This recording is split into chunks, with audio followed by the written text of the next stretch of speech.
hace es llevarle la carpeta fiscal ¿a quién? Al fiscal, para que él pueda tener una opinión especializada de parte de este profesional y él decir. Por otro lado, muy importante es que dentro de esta procedencia en la pericia, ¿no? Esta va a proceder siempre que se requiera una explicación, una mejor comprensión respecto a determinado acto. Y se puede ordenar una pericia cuando corresponde aplicar el artículo 15 del Código Penal peruano. Recuerden de que en la parte tributaria tenemos la Ley Penal Tributaria, el Decreto Legislativo 813, que está vigente y se sigue modificando constantemente.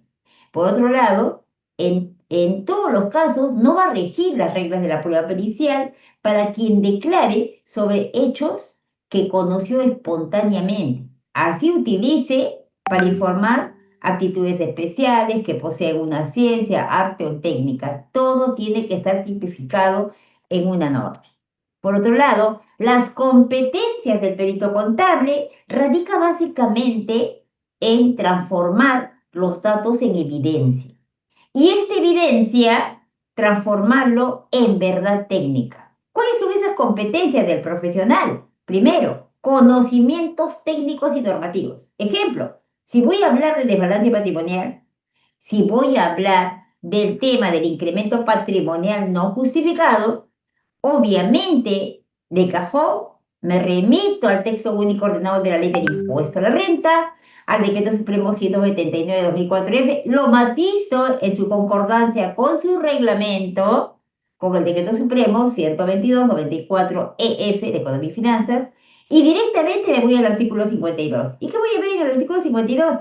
Los únicos supuestos que me permiten justificar que no existe incremento patrimonial no justificado, que no existe desbalance patrimonial. Por lo tanto, las competencias de este profesional, perito contable, datan de conocimientos técnicos y normativos que los tiene que tener totalmente claro y poder aplicarlos, porque finalmente va a armar su carpeta fiscal para entregársela al juez supremo. ¿Qué más? Tiene que tener como competencia el análisis, la interpretación de información. Aparte de ello, tiene que contar con un juicio profesional y criterio independiente. Tiene que tener capacidad de comunicación y sobre todo de acreditación y sustentación de lo que está indicando.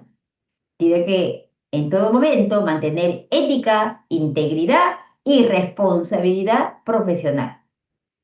Por otro lado, señores, nos preguntamos, ¿y qué entendemos en esta por pericia contable? ¿Qué podemos entender por pericia contable? Señores, la pericia contable, ¿no? Y llevándola a lo tributario, que es tan importante, no es nada menos que una ciencia aplicada que analiza, que verifica, que interpreta la información económica y lo realiza con objetividad y total independencia para que este profesional, perito contable, pueda emitir un dictamen técnico. ¿A quién debe emitir? Al juez supremo. Muy bien. Y nos preguntamos, señores, ¿y qué es finalmente la pericia contable? ¿No? En primer lugar, la pericia contable es el examen teórico y profesional. ¿Respecto a qué? Ejemplo, respecto a la información financiera, respecto a la información contable, realizado por un experto. ¿Y cuál es el propósito? El propósito radica en emitir una opinión o finalmente una conclusión totalmente fundada y no dejada llevar por el subjetivismo. Características, ¿no? De la pericia contable. Es técnica, es científica, es objetiva, es imparcial. Es totalmente, señores, totalmente independiente y está basada en normas y principios contables.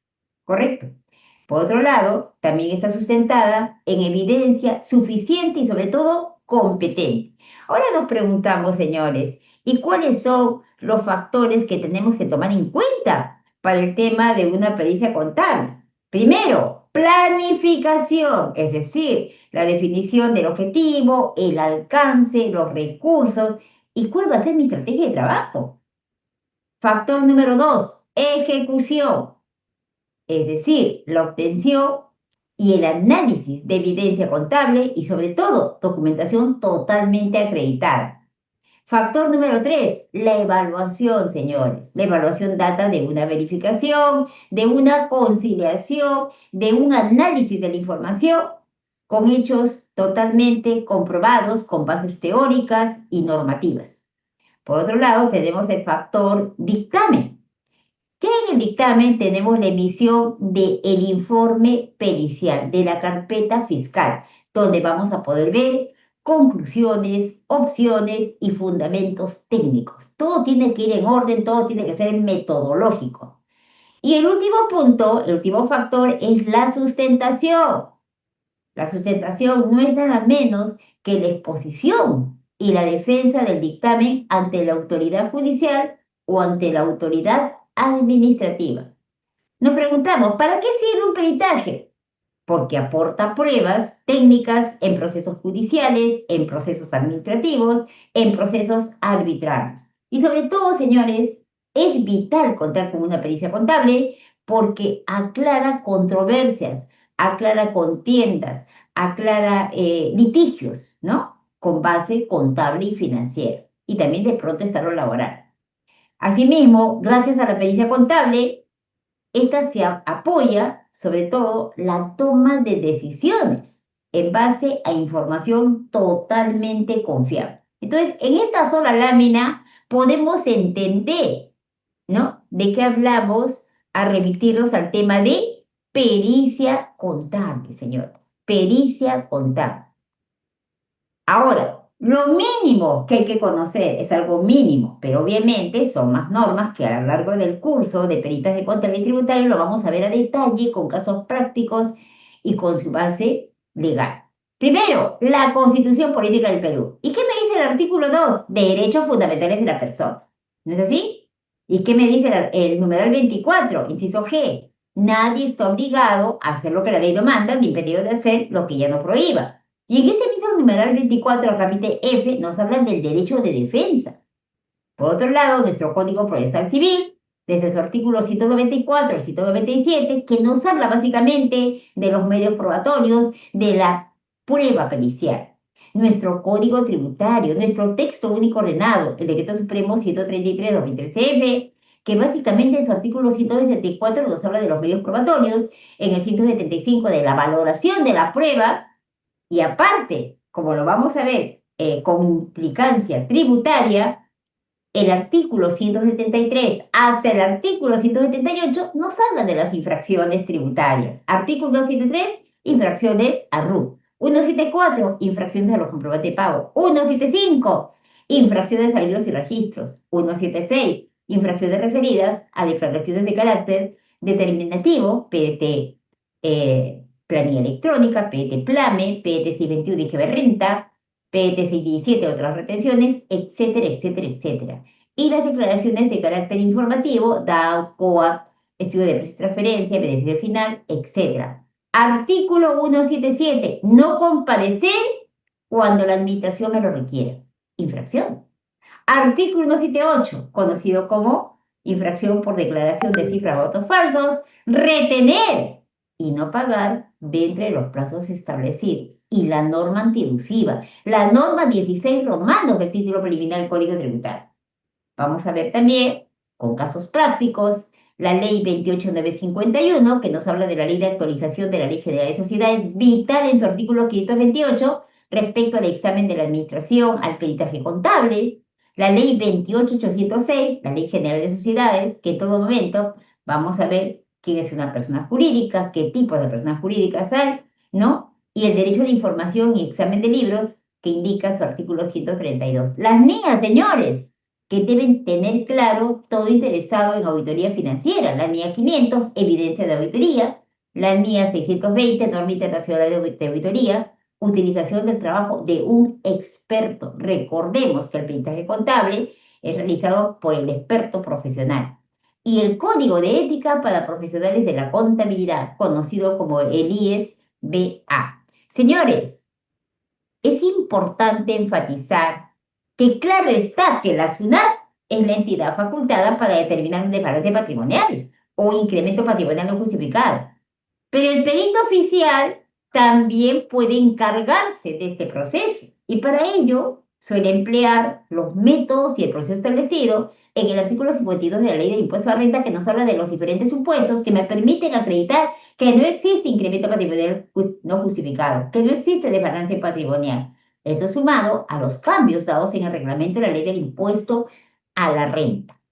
Por otro lado, cuando hablamos de este curso de peritaje contable y tributario, vamos a ver diferentes casos emblemáticos, ¿no? Como es el tema de la pericia contable en investigación de delitos de lavado de activos, el caso Odebrecht, entre otros. Así también, señores, tener claro que al hablar de los supuestos que me van a permitir que cuando la Administración Tributaria detecte desbalance patrimonial, yo tenga claro qué tengo que hacer para que esos supuestos, digamos, yo me ajuste a los supuestos que no van a dar como indicador que es desbalance patrimonial. ¿Correcto? Hasta ahí. Ahora sí nos vamos a la parte teórica práctica. ¿Correcto? Muy bien. Vamos. Desbalance patrimonial. Imagínense, una renta neta, presunta, está constituida por el incremento patrimonial no justificado, la misma que debe adicionarse a la renta de trabajo. Siempre va a ser llevado al tema de renta de trabajo. Y renta de trabajo es la renta de cuarta categoría, ¿no? En su artículo 33 de la Ley de Renta, el servicio individual, verte ciencia, profesión, oficio. El 33b de la Ley de Renta, las funciones en calidad de director, síndico, mandatario, albacea. Y la renta de quinta categoría, que es el trabajo que genera vínculo laboral y se enfatiza mucho en su artículo 34 de la ley y en su reglamento. Finalmente, tenemos la suma de las rentas de cuarta y quinta categoría. Deducimos la CIT por todo concepto, artículo 46 de la ley, la renta neta de cuarta y quinta, y cuando no va en línea con lo que han detectado como ingreso total, en este caso 639.200, mi desbalance es 500.000. Yo soy declarado lo que estamos viendo, pero tengo un balance de medio millón, ¿no? Y justamente hay que acreditar. Y señores, en un informe pericial contable, tenemos, por ejemplo, la investigación fiscal por presunto incremento patrimonial no justificado, tengo mi carpeta fiscal, me dirijo a la fiscalía, el nombre del investigado, el delito investigado, el perito, nombre completo del perito, su profesión, contador público colegiado, su colegiatura totalmente habilitada y la fecha correspondiente. A ellos, señores, va el nombre completo del contador público colegiado, su documento de identidad, su matrícula profesional y se presenta que en su condición de perito contable, ya sea oficial, de parte, procede a emitir el informe pericial contable en atención al encargo dispuesto dentro de la carpeta fiscal que le hayan asignado. Este informe tiene naturaleza eminentemente contable, financiera y patrimonial, ¿correcto? Y se circunscribe al objeto de la pericia, que es lavado de activos, que es incremento patrimonial no justificado, que es defraudación tributaria, que es corrupción de funcionarios, sin emitir pronunciamiento respecto de la responsabilidad penal del investigado. Hasta ahí no llega el perito. Y el artículo 178 del Código Procesal Penal señala, entre otros aspectos, que el informe pericial debe contener la identificación del perito, la descripción de los hechos que se hayan examinado, la exposición de lo comprobado y, sobre todo, la fundamentación técnica, los criterios utilizados, cómo llegó a ese diagnóstico, sus conclusiones. Y por otro lado, el informe pericial no debe contener juicios sobre la responsabilidad o no responsabilidad penal del imputado. Eso sí, no le compete, señores. Y dentro de los antecedentes se coloca la revisión de la carpeta fiscal, se advierte que el Ministerio Público viene realizando investigación respecto del investigado, etcétera, etcétera, etcétera. ¿Correcto? Ahora, importante, señores, todo ello puede ser por los siguientes hechos: adquisición de bienes inmuebles, adquisición de vehículos, depósitos y transferencias en cuentas bancarias que hay que tener en la carpeta fiscal, retiro de efectivo, transferencias recibidas de terceros, pago de tarjeta de crédito, préstamos declarados por el investigado, aportes de capital, gastos personales, viajes y otros consumos, ¿no? Que demuestren riqueza no acreditada, operaciones con personas vinculadas, relacionadas, otros movimientos patrimoniales. Y si existe correspondencia razonable entre los ingresos o fuentes de fondo acreditado y las adquisiciones de los gastos incurridos durante el periodo investigado. Señores, el objeto de la pericia radica en determinar el comportamiento económico, financiero y patrimonial investigado, establecer los ingresos y fuentes de fondo que se encuentren debidamente acreditados, cuantificar las adquisiciones, inversiones, depósitos, gastos que se hayan realizado y conciliar las fuentes de fondos con las aplicaciones o usos de dichos fondos. Y también el tema de determinar el comportamiento económico, financiero y patrimonial del investigado durante el periodo comprendido entre la fecha inicial y la fecha final. Y precisar el monto del eventual incremento patrimonial no justificado por cada periodo fiscal. Y, de ser posible, por cada operación identificada.